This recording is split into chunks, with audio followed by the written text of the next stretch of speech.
안녕하세요, 여러분. 우리 지난 한 주간 여호수아의 말씀 6장까지 살펴보았는데요.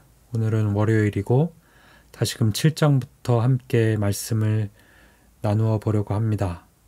오늘은 7장 3절 이하의 말씀을 제가 읽겠습니다.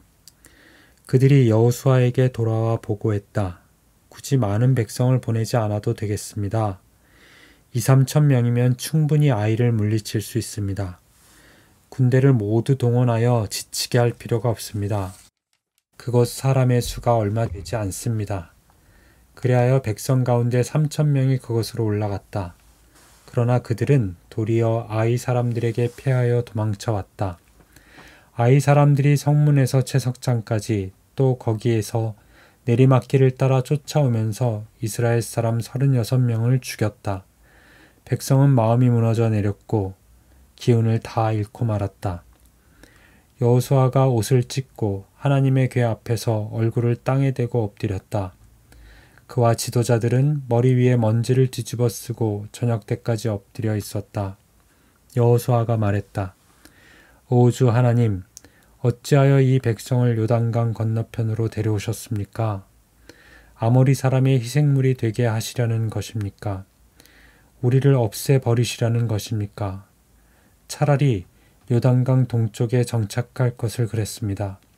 오 주님, 이스라엘이 적에게 패하여 도망쳤으니 이제 제가 무슨 말을 할 수 있겠습니까? 가나안 사람과 이곳에 사는 다른 모든 사람들이 이 소식을 들으면 때를 지어 몰려와서 순식간에 우리를 해치울 것입니다. 그렇게 되면 주님의 명성은 어떻게 지키시렵니까? 이길 수 없다고 생각했던 여리고성에서 예상치 못한 승리를 맛본 이스라엘 사람들이 마땅히 이길 수 있을 거라고 생각했던 아이성 전투에서 패배를 맞이합니다. 정탐꾼을 미리 보냈고 모든 상황을 정확히 파악해서 이스라엘 군대 3,000명을 보란듯이 올려보냈는데 그들 모두는 도망쳐야 했고 그 가운데에 36명의 전사자가 발생했습니다. 그때 이스라엘 사람들의 마음은 어떠했을까요? 5절이 그것을 보여주고 있는데 백성은 마음이 무너져 내렸고 기운을 다 잃고 말았다라고 증거하고 있습니다. 이러한 심경의 변화는 회중들에게뿐만 아니라 지도자 여호수아에게서도 나타납니다. 그의 기도가 이를 증명합니다. 왜 데리고 오셨습니까? 우리로 희생물이 되게 하시려는 것입니까? 우리를 버리시려는 겁니까? 차라리 요단 동편에 그냥 두시지 그랬습니까? 제 체면이 무엇이 됩니까? 이 소식이 이웃나라에 전해지면 더 큰 재앙이 닥치지 않겠습니까? 이런 상황에서 주님의 명성을 나보고 어떻게 지키라는 말입니까? 라고 기도합니다. 여호수아가 예상치 못한 이러한 기도를 드렸습니다. 그 기도를 곱씹어 보니 이 기도는 제가 어디서 많이 들었던 이야기랑 비슷했습니다. 사춘기를 호되게 보낸 저희 아이가 저에게 했던 그 항변과 크게 다르지 않았습니다. 나를 왜 낳았는가? 결국 이렇게 만들려고 한 것인가? 그냥 버리지 그랬나? 날 좀 내버려 두라. 친구들 앞에서 내가 무엇이 되나? 등등의 말입니다. 이게 비단 저희 아이의 사춘기의 반항뿐일까 하는 생각이 들었습니다. 나 역시도 마찬가지 아니었나 말입니다. 부모에게 그런 적은 없었던 것 같은데 나의 계획과 나의 생각을 방해하는 그 어떤 일이 발생하면 그들을 향해, 아니 정확하게 말하면 그 대상이 아닌 주위에 있는 사람들에게 이렇게 얘기하지 않았나 말입니다. 그러고 보니 여호수아도 나와 다를 것이 없는 평범한 사람이라는 불경한 생각도 살짝 스쳐갔습니다. 그러나 여호수아는 저와 다른 신앙의 태도를 가지고 있었습니다. 그는 이 사실을 인터넷에 게시하거나 다른 사람들에게 떠벌리지 않았습니다.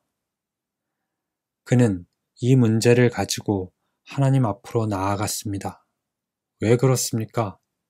그는 분명 하나님께 물어야 할 상황이라는 것을 알고 있었기 때문입니다. 가나안 정복의 모든 책임을 맡은 여호수아는 이 패배의 이유를 자신의 힘으로는 도저히 알 수 없었습니다. 모든 계획은 완벽했습니다. 오히려 전력의 소모를 할 필요가 없다고 하여 그 수를 줄일 정도로 완벽하게 준비했습니다. 이 패배는 도무지 이해가 가지 않는 것입니다. 리허설은 완벽했습니다. 넉넉히 이길 수 있었던 전투였습니다. 그런데 결과는요? 결과는 패배였습니다. 그렇다면 그는 이것을 가지고 누구에게로 나아가야 함이 마땅한 것일까요? 이것을 가지고 사람들 앞에서 이야기해 보아야 그 결론을 얻을 수 없다는 것을 여호수아는 누구보다도 잘 알고 있었습니다. 사람들에게 이야기해봤자 사람들은 오히려 더 동요될 것이고 다시 요단의 동쪽으로 가자고 하는 사람들과 머물자고 하는 사람들이 나뉠 것이 분명합니다. 설상가상으로 그때에 분명 모세의 리더십이 더 나았다고 하는 이야기가 나올 것입니다. 그러했기에 여호수아는 이 문제를 하나님께 가지고 나아갔습니다. 우리는 기도 가운데에 해서는 안 되는 말도 주님 앞에 할 수 있습니다. 오늘 여호수아의 기도가 그렇게 거룩해 보이지 않습니다. 어찌 보면 대단히 불경한 기도입니다. 불신의 기도입니다. 그러나 기도 가운데 우리는 하나님 앞에 정직히 우리의 마음을 다 쏟아낼 수 있습니다. 하지 말아야 할 것은 내가 해서는 안 되는 말을 하나님께 했다고 사람들에게 자랑하는 것입니다. 사랑하는 여러분, 우리의 기도가 철저히 하나님과의 기도가 대화가 되게 하십시오. 그래야 오늘의 말씀처럼 하나님의 대답을 들을 수 있습니다. 패배가 현실이 되어 나의 앞에 닥칠 때에 먼저 하나님께 나아가는, 그래서 하나님의 뜻을 묻는 저와 여러분이 되기를 간절히 소망합니다. 오늘 바로 그러한 날이 되기를 기도합니다. 기도하겠습니다. 사랑의 하나님, 우리의 생각대로, 우리의 계획대로 일이 되어지지 않을 때에 우리는 낙심합니다. 마음이 무너져 내립니다. 어찌할 바를 몰라 초조해합니다. 그럴 때 우리는 쉽게 내 주위에 있는 사람들을 붙들려고, 찾으려고 발버둥칩니다. 하지만 그 전에 주님께 나아가 머리를 조아릴 수 있는 저희들이 되게 도와주십시오. 주님, 이해가 되지 않습니다. 어떻게 저에게 이러한 일이 일어날 수 있을까요? 정말 주님은 나를 사랑하시는가요? 혹시 나를 버리시려는 것은 아니신가요?